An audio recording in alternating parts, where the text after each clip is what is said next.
Norm Macdonald once said, "The funniest thing you can do is just tell the truth." Some artists figured that out the hard way. Prince spent his whole career proving one thing: total creative control is not arrogance. It's survival. Richard Roundtree walked into a room and changed what cool looked like. Kobe Bryant used to say, "Obsession and dedication look identical from the outside. The difference is what you're willing to lose." Barbara Walters made a career of asking the question nobody else in the room was brave enough to ask. Sinead O'Connor was fearless and misunderstood, and absolutely, unmistakably herself, which is sometimes the most dangerous thing you can be. There is a moment that defines everything about Marshall Mathers. It is 2002, and he is standing at the peak of popular music, the most discussed, most dissected, most sued, most loved, most hated rapper alive. Critics want him cancelled. Fans want him immortalized. Congress has debated him by name. And somewhere underneath all of that noise, there is still a kid from a trailer park in Warren, Michigan, who used to practice rhymes alone in his bedroom because he had nowhere else to go and nothing else to believe in. That contradiction between the mythology and the man is the whole story. Marshall Bruce Mathers III was born on October 17, 1972, in St. Joseph, Missouri.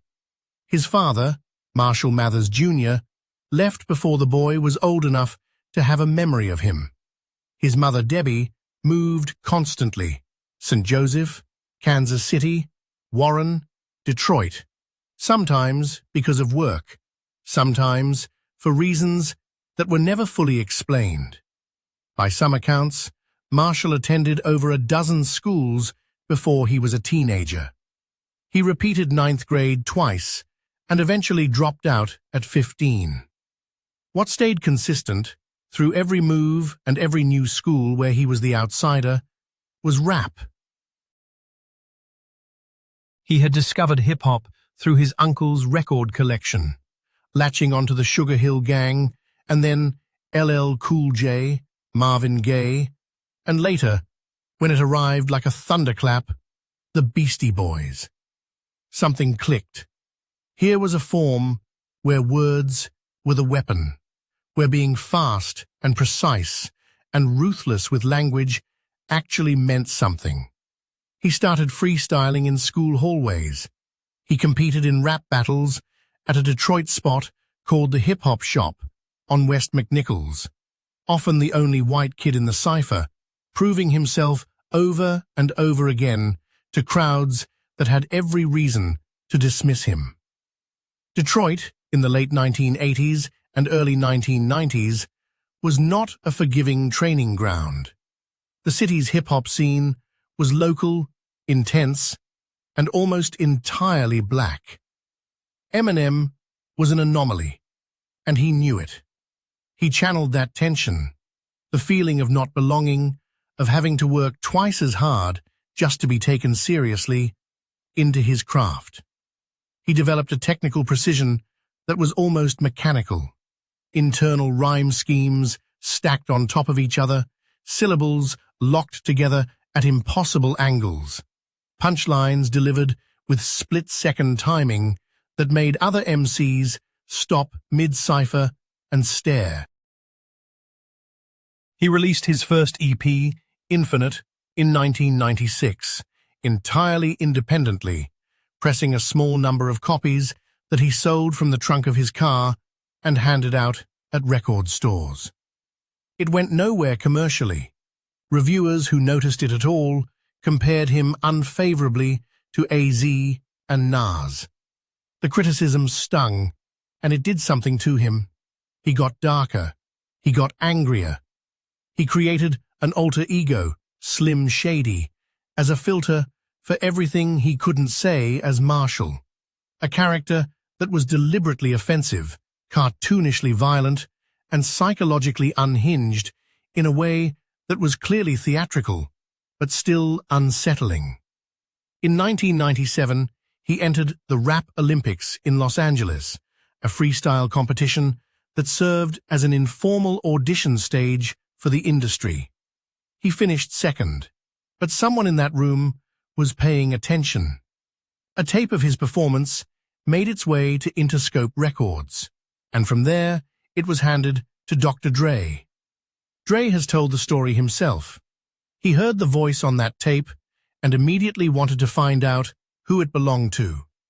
When he learned it was a white kid from Detroit, he didn't hesitate. He called for a meeting.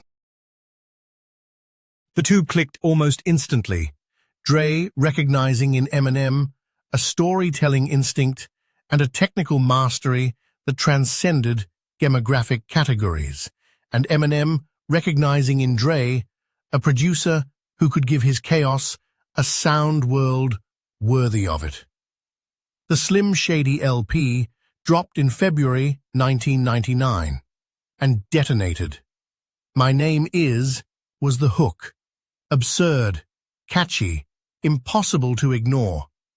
But the album underneath it was more complex and more disturbing than the single suggested.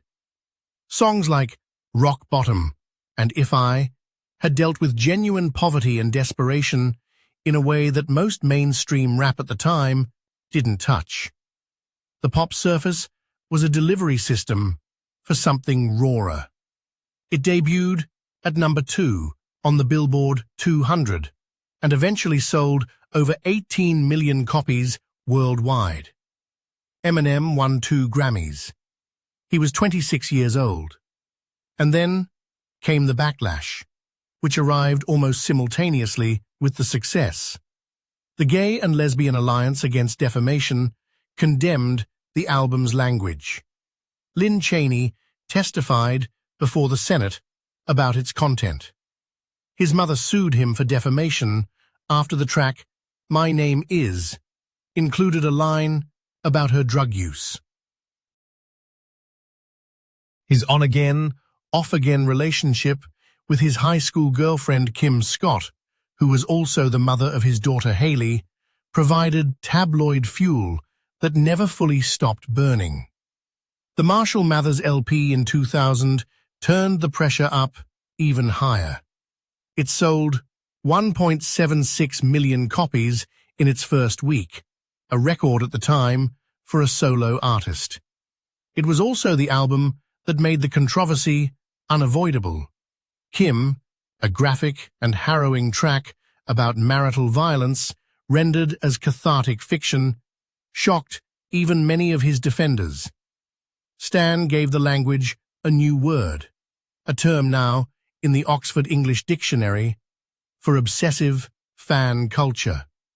The album is simultaneously one of the most technically brilliant and most morally complicated records in the history of popular music. What is easy to miss, looking back through the culture war lens, is how good he actually was. His flow on The Way I Am, written in a white-hot fury after feeling abandoned by Interscope, is as controlled and relentless as anything recorded in that decade. His verse on Forgot About Dre announced a partnership that would reshape mainstream hip-hop's sound. His work rate was ferocious. He was writing constantly, recording constantly, building a universe. The Eminem Show in 2002 was a pivot. It was still his most personal album to that point, dealing explicitly with the scrutiny, the lawsuits, the media circus, and the war in Iraq, with a directness that surprised critics who had written him off as a provocateur. Without Me and Cleanin' Out My Closet occupied opposite ends of the emotional spectrum, and the album held them both. It debuted at number 1 in 24 countries. He had become, improbably, a global phenomenon. Then came 8 Mile, The semi-autobiographical film, released that same year, was not what anyone expected from a rapper's movie vehicle. Curtis Hanson directed it with the restraint of a working-class drama, and Eminem, playing a character thinly based on his own early life, delivered a performance that earned genuine critical respect. Lose Yourself, written for the film, became the first hip-hop song to win an Academy Award for Best Original Song. It remains one of the most viscerally motivating pieces of music in the genre's history, a song about creative desperation that sounds like it was recorded in a single exhale. The years between 2003 and 2009 were the years that nearly ended him. He has spoken about this period himself with unusual candor for someone who built a career on controlled revelation. His best friend Proof, Deshaun Holton, one of the founding members of D12, was shot and killed in a Detroit nightclub in April 2006. It was not a tabloid tragedy. It was the loss of the person who had been closest to him since the hip-hop shop days, the one who had believed in him before anyone else had reason to. The grief was catastrophic. At the same time, a dependence on prescription medication, sleeping pills and painkillers initially taken to manage anxiety and chronic insomnia, had escalated into something that he later described as nearly fatal. He gained weight, his performances became erratic, and Relapse in 2009, his return album after 4 years away, was greeted with relief at his survival and ambivalence about his creative direction. The accent-shifting, horror movie content felt, to many listeners, like a man performing the Slim Shady character without the underlying purpose that had once made it resonate. Eminem himself has since expressed dissatisfaction with parts of that record. Recovery in 2010 was different. It was direct in a way he hadn't been in years. Not Like You, Love the Way You Lie, and Serenity pulled back the irony and the character armor and said something plainly human. The album was the best-selling record of 2010 worldwide. Not the best-selling hip-hop album, the best-selling album, period, across every genre. For an artist who had been counted out by multiple critics and industry insiders, it was an extraordinary reclamation. What followed was a decade of consolidation and creative restlessness.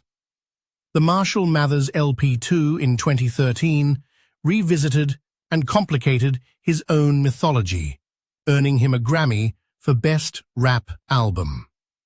Revival in 2017 was a commercial success, but a critical stumbling block, too polished, too pop-adjacent, a sense that the hunger was being managed rather than unleashed.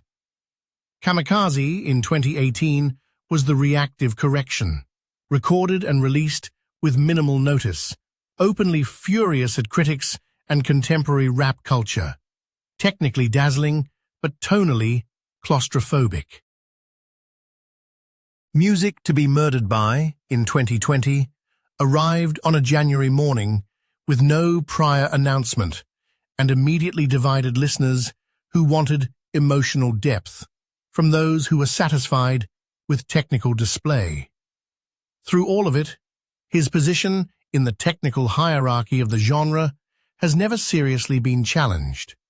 Rap God, in 2013, which includes a passage delivered at approximately 9.6 syllables per second, remains a frequently cited demonstration of what is mechanically possible in the form. His live performances, particularly his headlining sets at major festivals, are exercises in sustained intensity. His label, Shady Records, helped launch the careers of 50 Cent and D12, and his Aftermath imprint has remained one of the most commercially successful rap labels of the past 2 decades. He has sold, depending on the certification methodology, somewhere between 220 and 250 million records worldwide. He is one of the best-selling musical artists in history, full stop, across all genres. He has won 15 Grammy Awards. He was inducted into the Rock and Roll Hall of Fame in 2022, in his first year of eligibility. But the number that matters more than any of those is the one that is harder to quantify. There are people, millions of them, many of whom came from places not unlike Warren, Michigan, for whom his music was the first art that said their actual lives back to them. Not a polished version, not an aspirational version, the actual version. The poverty, the instability, the feeling of being looked through by a world that had already decided you didn't belong in it. He made that feeling speakable. He is in his early 50s now, still recording, still releasing, still refusing to be placed neatly in the past tense.